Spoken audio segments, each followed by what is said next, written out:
Hello guys, कैसे हैं आप लोग। उम्मीद है आप लोग फिट होंगे, ज़बरदस्त होंगे, मज़े में होंगे, बढ़िया होंगे और बढ़िया तरीके से हमारे रिएक्शंस को एंजॉय कर मेरा रहे हैं। नाम तो है तलहम। इसमें तो मोहसिन गाइस, गाइस रमन सागर श्री कृष्णा एपिसोड नंबर 189 का पार्ट नंबर 3 लेकर आ जो चुके हैं गाइस गाइस। लास्ट पार्ट था वो बहुत ही इंटरेस्टिंग, अमेजिंग और कमाल का था। आपने देखा कि दुर्योधन जो है वो अब पानी में छुपने जा रहा है। वो किस प्रकार जा रहा है ये हमें नहीं पता, क्योंकि ये मूवमेंट हमने नहीं देखी हुई और हमें पहली बार पता चला कि वो ऐसे भी कर सकता है। बाकी उसका उसकी अदाएँ, उसकी हरकतें हैं और उसका जो इस टाइम मतलब कि वो हुआ है, वो देखकर मुझे बड़ी खुशी हुई मोहसिन भाई, कि उसका अहंकार टूटा हुआ नज़र आ रहा है, ठीक है, और वो फुल हारा हुआ नज़र आ रहा है। लेकिन जब मानने का समय था, जब कृष्णा जी मनाने आए तब माना नहीं, जब सब कुछ जानने का समय था तब जाना नहीं, अब वो पछता रहा है। तो गाइस अब देखना ही है कि नेक्स्ट होने के जा रहे। चलते वीडियो की तरफ और देते हैं reaction. Just play it man. हाँ,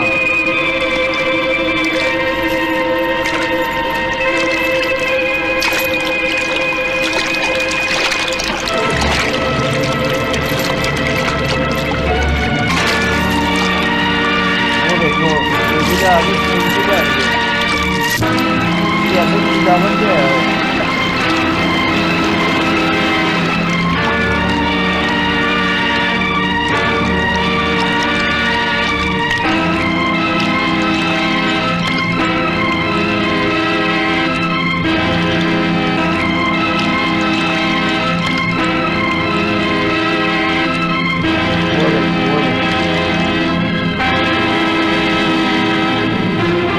देखो वो देखो। उस कार के लिए सारे रिश्तेदारों ने, मित्रों ने, राजाओं ने इस युद्ध में अपने प्राण दिए हैं, परंतु दुर्योधन ने रणभूमि का त्याग करके सबका अपमान कर दिया है। उसे किसी भी नीति के अनुसार रणभूमि को नहीं छोड़ना था।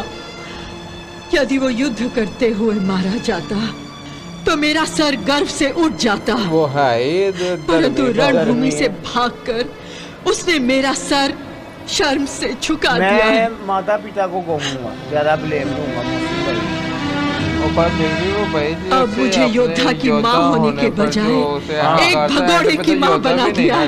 रहा ये बात एंड में योद्धा भी नहीं था। जब इस युद्ध में मेरे सारे पुत्र मारे जाने लगे तो मैं रात दिन यही प्रार्थना करती रही कि कम से कम मेरा एक पुत्र तो जीवित रहे। परंतु मुझे क्या पता था कि वो पुत्र भगोड़ा होगा। वो पुत्र भगोड़ा होगा।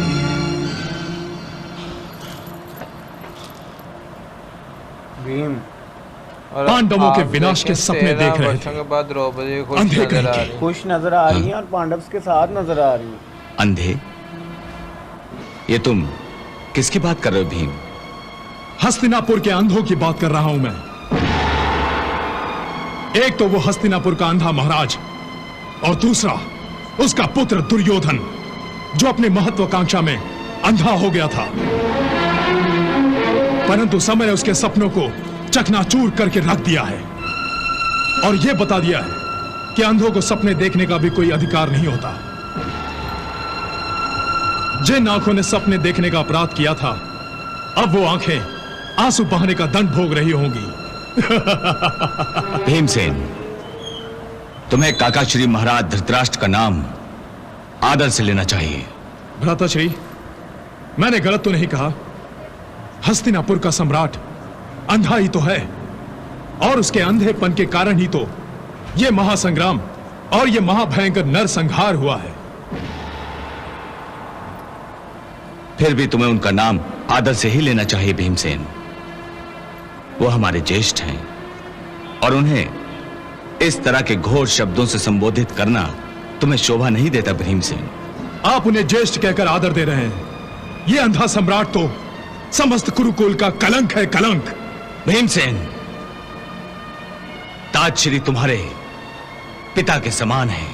कुल ज्येष्ठ, तात श्री अर्थात पिताश्री। हाँ, भीमसेन, तुम उनका तिरस्कार मत करो। आप करें उनसे प्रेम, आप करें उनका आदर। कुरुकुल का सर्वनाश करने का जो अपराधी है, ऐसे ज्येष्ठ का मैं सम्मान नहीं कर सकता। किसी का सम्मान पाने के लिए उसे योग भी होना चाहिए। भ्राताश्री, आप भुला सकते हैं, परंतु मैं भूल नहीं सकता आपके तातश्री के उपकारों को। भीमसेन, तुम्हारे मन में तातश्री के लिए इतनी कड़वाहट भरी है? कड़वाहट क्यों नहीं होगी भ्राताश्री? क्या इसी पिता समान महाराज ने दुर्योधन द्वारा हमें लाक्षागृह में जलाकर मारने के षड्यंत्र नहीं रचा था? क्या इसी तातश्री ने हस्तिनापुर के 2 टुकड़े करके हमें खांडव वन का बंजर विभाग राज्य करने के लिए नहीं दिया था? क्या आपके इसी कुल ज्येष्ठ ने कुल की बहू के अनादर पर मौन धारण नहीं किया था?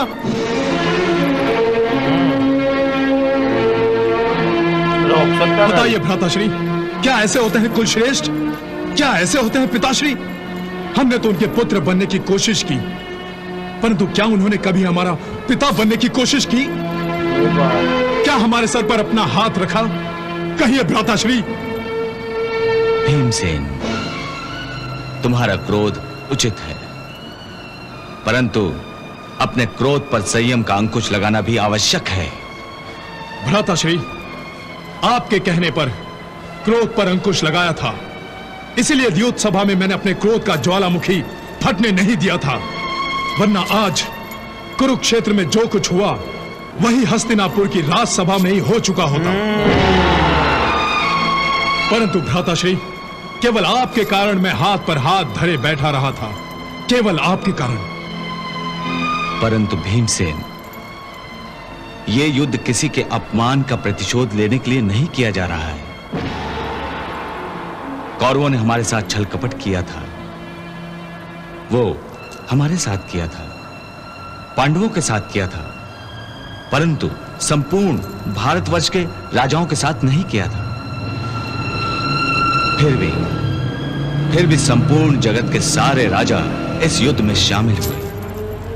वो सब हमसे प्रतिशोध लेने के लिए अथवा दुर्योधन से प्रतिशोध लेने के लिए युद्ध कर रहे हैं। नहीं भीमसेन, नहीं। ये महायुद्ध केवल किसी के अपमान का प्रतिशोध लेने के लिए नहीं किया जा रहा है। ये महायुद्ध अधर्म, अन्याय और अनाचार को मिटाने के लिए किया जा रहा है। न्याय और धर्म की पुनर्स्थापना करने के लिए किया जा रहा है और सदाचार को प्रतिष्ठा प्रदान करने के लिए किया जा रहा है। न्याय, सत्य और धर्म, इनकी पुनर्स्थापना करने में हम तो केवल एक माध्यम है भीमसेन। इसलिए भीमसेन, अर्जुन और याज्ञसेनी, तुम भी सुन लो। इस महायुद्ध की व्याप्ति केवल अपमान के प्रतिशोध तक सीमित नहीं है। और रही रिश्तों की बात, तो हमने अपने रिश्तेदारों का वध किया है, परंतु रिश्तों का नहीं, और ना ही उनके आदर की हत्या की है। हमने देवव्रत पितामह भीष्म पर प्रहार किए, परंतु वो हमारे पितामह हैं और सदा हमारे पितामह रहेंगे। महाराज धृतराष्ट्र हमारे पिता नहीं बन सके, तो इसका अर्थ यह नहीं है कि हम उनके पुत्र नहीं हैं।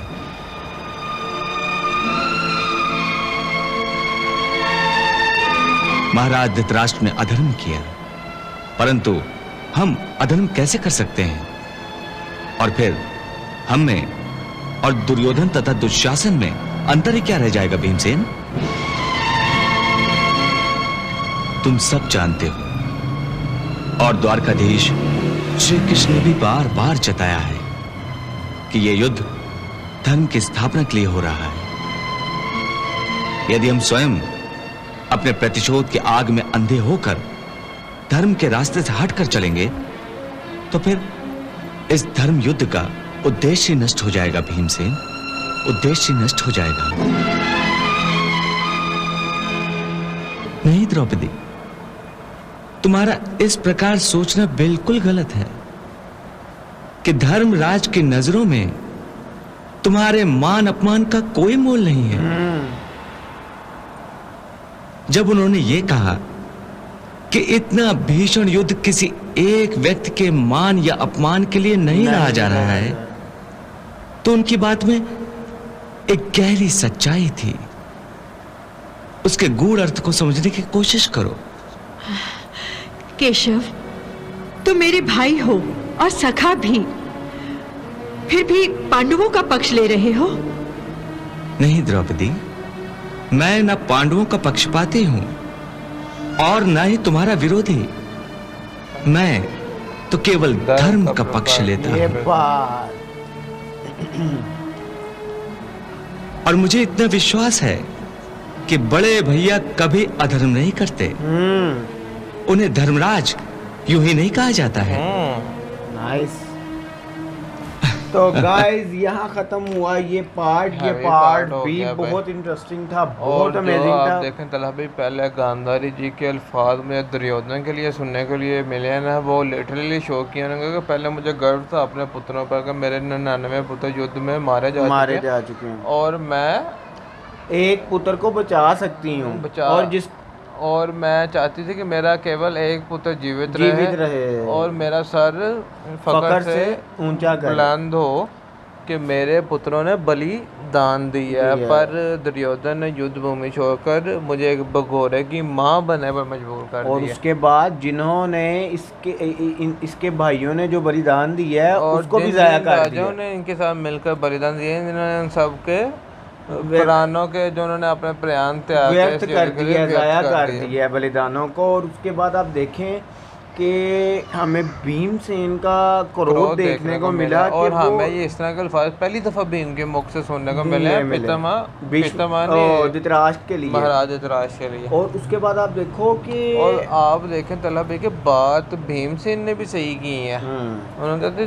किस समय पर उन्होंने हमारे सर पे पिता का हाथ रखा, हालांकि हमने तो बहुत कोशिश की उनके पुत्र बनने की, लेकिन वो हमारे पिता नहीं बन कौन से पॉइंट रेज किए। उन्होंने कहा कि जब हमें जिंदा जलाने का प्रयत्न किया गया, क्या महाराज उस योजना में शामिल नहीं थे? उन्होंने कहा कि शामिल थे। उन्होंने कहा कि बड़ी सभा में द्रौपदी का अपमान किया गया, तब महाराज उधर बैठ कर मौन नहीं रहे? क्या कुल के जैसे इस तरह के होते हैं? उन्होंने कहा कि जब हस्तिनापुर का बंटवारा किया गया तो हमें कौन सा राज्य दिया गया?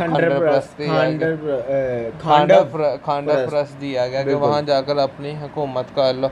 और युद्ध की भी मेन वजह वही थे, क्योंकि जब कृष्णा जी शांति प्रस्ताव लेकर गए तो उन्होंने ही ठकराया था कि मैं आप चाहता हूँ कि युद्ध ही हो जाए, क्योंकि दुर्योधन ये चाहता था। और उसके बाद द्यूत सभा को वो रोक सकते थे, द्रौपदी जी के अपमान को रोक सकते थे, तब भी वो मौन रहे। और आप तलहा भाई भीमसेन के अल्फाज देखे ना कि अब महाराज युधिष्ठिर आप मेरे जेष्ठ भ्राता, पर अब मुझे मौन रहने पर ना कहिए, क्योंकि पहले भी आपकी वजह से मौन रहा, नहीं तो आज जो मूवमेंट हुई है ये तब द्यूत सभा में ही हो जाती। तो गाइस अब द्रौपदी जी आई थी कृष्णा जी के पास और वो उनसे कुछ क्वेश्चन कर रही थी और वो उनको समझा रहे थे कि जो भी युधिष्ठिर ने कहा है वो बिल्कुल ठीक है, उसकी गहराई को समझो।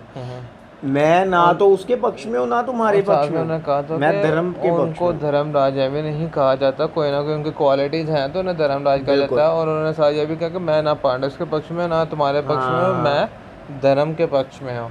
तो गाइस अब आने वाले पार्ट में पता चलेगा कि आगे क्या होने जा रहा है। गाइस तो हमारे साथ जुड़े रहिए, मिलेंगे नेक्स्ट पार्ट के साथ। Love you India. Bye bye.